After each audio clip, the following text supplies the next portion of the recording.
Kumusta yung family mo? Okay naman po, pero Bakit? Patay pero? parang hindi po okay at the same time. Kasi may pinadalangan na nga pong letter sa amin. Din po, sa pati po dito. Sa team, May para sa mga demand letter.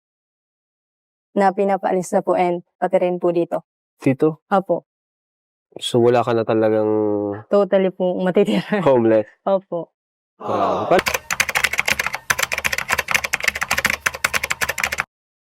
So yun guys, no, tingnan naman po natin kung ano yung madadatnan ni Kalinga Prab dito sa sa muling pagbisita niya kay Queen sa Iriga ba ito guys, na napakalayo, 3.5 oras pala yung biyahe nila mula Dait papunta dyan kay na Queen. And ito nga, at meron talagang bad news na madadatnan si Kalinga Prab din. And may hatid naman siya na good news para kay Queen. So samahan po ninyo ako dito guys. Queen? Ay, Ay! po. Ay, Queen! Kumusta dyan? Ang Kumusta ka ganda. dyan? O pala kayo. Grabe. Nakabihis ka ngayon ah. Opo, tapos lang po nung PT ko pong gawin. Opo. PT? Kumusta kayo? Okay Ano naman ginagawa po. mo ngayon? Ano po, gumagawa po ako ng performance task ko po sa school po. PT? Apo. Kala ko. Ako rin noong una guys, nung pagkasabi ni Queen na kakatapos lang niya mag-PT, akala ko pregnancy test. Nagulat din ako doon guys. Ngayon din pala si Kalinga Prab. So tuloy natin. So, kaya pala nakabihis ka ngayon. Apo. Yan. Napabisita kami ulit dito. Sige po, dun po tayo sa labas po mag-usap kasi wala pong upuan dito. Yun, biglaan lang din pagpunta namin. No? Siya yung Grabe. sabi yung kinontak namin. Gusto ka lang din namin kumustahin. And may babalita rin ako sa iyo. Kasi yun, may upcoming mga events doon sa Daet. No? And ikaw ay gustong invite ng isang management, na pinakasikat na management doon sa Yun, no? Norte para mag-model. Diba? Grabe guys, no? Supposedly talaga, kasama raw pala talaga dyan sa pagpunta ni Kalinga Prab, no? Kasama dapat dyan si Boss Alvin, no? Ng ALM, kanya nga lang tayo, hindi siya, nakasama. So, ayan, gusto sana niya makita ng personal kaagad-agad itong si Queen dahil interested nga siya na kuhanin as model. Grabe, mga opportunities na dumadating ngayon kay Queen, nagsusunod-sunod. Although, kabago-bago pa lang niya sa Kalingap. Napakaganda naman kasi ni Queen, guys. Kumbaga, kung titingnan mo na ganyan, sa tsura niya na yan, akalain mo talaga, kung hindi mo pa alam kung ano yung tunay na edad niya, akalain mo talagang dalaga na. Yung pala, 13 lang pala siya, guys. At magpo-14 pa lang siya ngayong June. Grabe, So, syempre, kompleto naman yun. May mga benefits. So, okay. Ang tanong ko lang is, okay ba sa'yo sa March 30? Opo, okay na. Okay Of na? course. Ayos, Dapat. ayos. Matutuwa nito si Nice. Boss Alvin. Kasi yun din yung manager ko. Okay. Oo. And interesado siya sa'yo kasi nakita niya yung potential mo, yung talents mo. Kaya yun, March 30 yun. So, sana andun ka. And meron din, mamimit mo rin yung ibang Kalingap Angels na kasali din doon. Diba? So, kumusta yung pag-aaral mo? Okay Wala naman namang problema? po. Opo. Tuloy-tuloy naman. Nakatulong naman ba kahit paano yung mga binibigay namin sa'yo? Opo, sobra po. Ang dami pa talagang, daming kumukuha kay Queen. Marami talaga. Ano man masasabi mo doon, Queen? Kasi, yan, ngayon, mas lalong dumami yung opportunity mo. Sa edad mong yan, magpo-14 ka pa lang. Kailan ang birthday mo? Sa Grabe. June po, June 27. O magpo-14 ka pa lang ngayong June. Then, ano yung nararamdaman mo ngayon? Ano po, thankful po ako sa mga sponsor po na parating po and super grateful po. Meron pang isa na gusto ko na sabihin sa'yo is yung sa kasi kami ay owner na rin, co-owner na rin kami. And yun, isa ka din sa napiling brand ambassador. Oy, thank you po. Ayun, Diba? Grabe. Actually guys, kung sa mga nakapanood po sa launching po ng Velvet Box, mapapanood niyo po yun na yung tita ni Ma'am Jackie. Tita po niya yung yung isa sa mga original na owner ng business owner po ng Velvet Box po. Nabanggit niya doon na gustong-gusto niya talaga si Queen. Sa bagay, sino ba naman ang hindi magkakagusto na gawing modelo or ambassadress sa business nila? Ang isang katulad ni Queen na talaga makaakit-akit pag siya po yung magsusot ng mga brand ninyo. Naku, talagang siguradong maraming titingin or maraming magiging interesado rin. Yun. So, napakagandang opportunity noon kasi isang company yun mismo nang pumili sa'yo. So, may mga benefits din and syempre, ang alam ko, gusto mo talaga maging model eh. Opo. And bagay na bagay sa'yo doon. Bagay na bagay ka doon Yes. kasi ang mga naging model na ng Velvet Box is yung iba is from beauty pageant, Miss Universe talaga. Ay, grabe pala guys, no? To, kumbaga, ang lawak na rin pala ng layo na rin pala ng narating ng Velvet Box at nagamit na rin pala, suot-suot ng na isang beauty pageant contestant. Grabe, pang Miss Universe. So, ibig sabihin talagang patok na po yung Velvet Box na accessories. Grabe Namo-model na ng Miss Universe yung Velvet Box. Ganun Ayun, kaganda po yung quality ng product. So, ikaw din, napili ka din doon bilang isang brand ambassadress. So, isa ka sa mga Grabe. mukha ng Velvet Thank Box. you na yun. po. Kakaroon din siya ng billboard. Thank you Congrats. Sobrang daming opportunity para Sobrang kay daming Queen. opportunity nga eh. Di ba nag-start pa lang tayo? Opo. Pangatlong punta pa lang namin dito. Pero ang dami ng opportunity para kay Queen. Ito na yung ito na yung start. Kasi ALM management is one of the biggest management talaga dun sa Bicol, dun sa Cam Norte, and sila rin yung maraming connections, no? Mga Yun. isa na dyan, yung mga businesses na pwede kang maging brand ambassadors noon. Yan, kagaya ni Viancy, napili din siya mga nag-o-open Sa- na business. Sa elegansya, guys. Kukuha silang model. And syempre, may mga TF yun. And yun naman ay one of the lang naman, blessings, di ba, na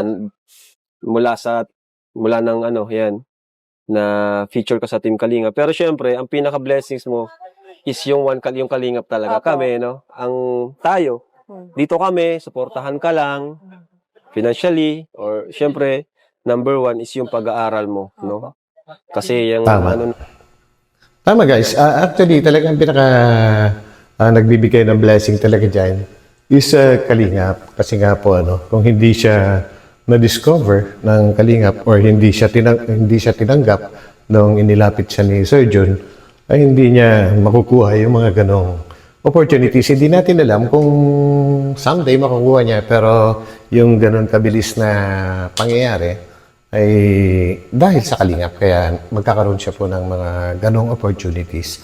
So, yun talaga, ang talagang blessings is Kalingap. Alam naman po natin yan, guys. Given na yan eh. Kumbaga, di ba, nagpapabahay, almost 300 na, 230 plus na yata, guys. 240, something ganyan. Sino ba mga charity vloggers na nakakagawa ng ganon, kundi Kalingap lang, di ba, guys? Man na yan, modeling is andyan na lang naman yan, di ba? Para dami mong pangarap, no? Ano ba yung mga pangarap mo? Pwede bang isa-isahin mo? Ayun. Yung mga pangarap mo. Yung una, Ito yung ito yung talagang gustong-gusto ko ring marinig eh. Pero although hindi ko pa naririnig kung ano yung mga pangarap ni Queen, magkakaroon ka na kaagad ng idea dahil nga po mahilig siya sa modeling, at saka yung itsura niya pa lang, alam niyo na kaagad kung saan siya lilinya. So yung pakinggan po natin mismo sa kanya, guys. pangalawa, yung una. Sige po. Una po is maging flight attendant po. Sunod Uy, po is pwede. actress po. And Uy. third po is supermodel po. Yun po talaga. Grabe guys ha, ang lulupit. Kumbaga, sabagay, babagay naman sa kanya lahat po yun, no? Yung unang gusto niya is maging flight attendant, tulad din ni Viancy. Kumbaga, bagay na bagay sila doon sa field na yun. And then, sa pag-artista, hindi malayong mangyari guys kapag may nakakita dito ng mga, mga talent scout kung tawagin. Pwede din. And yung supermodel, well, may chance. Diba? Dami ko po. Pwede. Dami ko po At pangarap. lahat ng pangarap mo bagay sa'yo. Bagay sa'yo. Yun, tama. Ang galing, ganda ng mga pangarap mo. And naniniwala ako na maano mo yan, maarating mo yun. Kasi ako, nangarap din ako nung syempre mga kabataan ko pa, mga teenager, or college. Pangarap ko talagang maging, artista, model. Kaso pinalad ako sa pagba-vlog. Opo. Pero gusto ko rin naman kasi gusto ko rin yung palagi nasa camera. Siguro ikaw din, di ba? Pag gusto ko rin yung nasa camera. Model talaga. Ang ganda kasi mag-model kasi walang masyadong toxic. Opo. Unlike pag actress ka, may mga issue, Opo. basher. Pero yun, part naman yun. And dito ako pinalad. Dito ako binless ng Lord sa pagiging charity vlogger na mas okay. Mas nagustuhan ko kasi tumutulong at natutupad ko naman yung ibang pangarap ng ibang tao. Kagaya mo. Ganun na rin siyempre ang pangarap niya sa buhay mismo, ano, si Kalinga Prab. Natutupad pa rin niya. Hindi lang yung nakakatulong basta sa iba, kundi pati sa sarili. Malaking bagay po yun, guys. Kasi pinagtatrabahuan niya yan Kumbaga, hindi po madali ang mag-vlog. Kasi yung gumawa ka ng isang content, naku, bago mo mabuo yan, ito nga lang pong paggawa ng reaction talaga. Hindi rin po basta-basta talagang pag-iisipan mo rin bawat hanggat maaari, bawat bibitawan mo salita ay hindi ka makakapanakit sa kapwa mo, lalong-lalo na sa mga umiidolo ng tinatapik mo. Ganun po yun, guys. Lalo-lalo na sa kanila, na mga mismong matitindi na content creator, hindi basta-basta yun, guys. Lalo na pagdating sa editing, kailangan galingan mo pag-i-edit dyan. So, yun. So, yun. Kumusta yung family mo? Okay naman po, pero Bakit? Patay pero? Ito guys yung since, sige guys, mamaya na natin bigyan ng reaction. Pakinggan po muna natin kung ano yung sasabihin ni Queen. parang hindi po okay. At the same time, kasi may pinadalangan na nga pong letter sa amin. Din po, sa pati po dito. Sa team, May para sa mga demand letter. Pinalalayas na sila. na pinapaalis na po and pati rin po dito. Tito? Opo. So, wala ka na talagang Totally po matitira. homeless. Opo. So yun guys, yun naman po yung ginamit nating sa thumbnail. Yung magiging homeless yun po binanggit ni Kalinga Prab. And grabe naman guys, no. Sa itsura po ni Queen, hindi iisipin na talagang mangyayari sa kanya yun, na magiging homeless siya. And since mababanggit din naman po dito ni Kalinga Prab na kung po pwede, maghanap muna ng apartment, no? Bakit hindi na lang po mismo lumapit sila dun sa Daet? Di ba guys? Dahil magiging ambassadress na siya at ibinablog na siya ng Kalingap, dapat kung lilipat din lang sila. Para sa akin to suggestion lang to. Mas maganda sana kung sa Daet na lang sila maghanap ng matitirhan.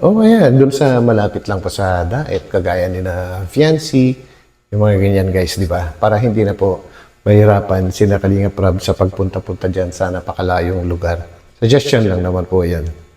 Tuloy. Paano yung Sir Jun? Wala ba siyang... Saan kayo lilipat? Anong plano mo? Like, halimbawa, kahit marerentahan muna, Rerenta na lang. or kung Marami may naman ditong rerenta. lupa kayong makita, Sir Jun, sabihan mo ko para kung may lupa, pwede natin, at least mag-start tayo. May lupa na kayo, di ba? Masabi mong may lupa ka na, kasi kami nagpapabahay, di ba? Opo. Yan. Gusto ko namin din matulungan sa bahay mo para may bahay ka na. Yun, Para So yun, di ba guys, plano rin lang naman pabahayan si Queen. Why not? Doon na lang po sa mas malapit na lugar para sa kahit sa mga karpentero ay hindi rin mahirap para sa kanila po dahil may mga kanya-kanyang pamilya din yung mga yon. And ganun din naman lalo kay Queen na hindi na rin siya mahirapan kapag anytime pwede siyang tawagin sa pagbablog or meron siyang event doon sa Velvet Box tsaka doon sa kay Boss Alvin sa ALM. Ay, napakalayo po ng Iriga. So, dapat mas maganda siguro kung lumipat na lang po sila doon. Di ba? hindi ka na sabihang dayuhan dito kasi mukha kang dayuhan. Opo. Yun. Di ba? Opo. So, yun. Super thankful po talaga. And never ko po yun makakalimutan. Yun po. Yun, no? Kaya, Prab, ito pala yung Grabe, mga award. Oh, grabe naman yung sash na yan. Napakarami. natin pinaalam ko sa iyo. Wow. Ito na kasi yung last week. Hakot award ka, Queen, ah. Ako, Ayan. Miss Close Up Smile. Napakarami. Ang dami Pwede na nito. mag-Miss Universe. Ay, Miss Universe. FMJ Production Ambassador. Grabe. Miss Balatan First Best in Swimsuit. Grabe. Grabe, ah. Tapos ito. Arvin Beach Resort Ambassador din siya. Wow. Matindi. So yan guys, hindi ko na pahabain na wasto ito at kung aantayin ko pa na matapos yung pagbabasa ni Sir Jun, baka abutin na po tayo ng 1 oras dito. So, ayun, grabe. Sana nga po matupad lahat ni ni Queen yung kanyang mga pinapangarap and good luck sa kanyang mga darating na mga gaganapan kagaya nga po sa pagiging ambassadress ng Velvet Box and ganoon na rin po sa pagiging model niya sa ALM and ganoon na rin sa tuloy-tuloy na pagbablog sa kanya ni Kalinga Prab at yung plano na pabahayan siya. Sana'y matuloy na lahat yan. So yun guys, maraming salamat muli sa pagsama ninyo sa akin sa reaction video na ito. At ito po muli ang inyong lingkod, Batang LU. Magkita-kita po tayo ulit sa akin sa sunod na upload. God bless and bye-bye po muna pansamantala. Bye.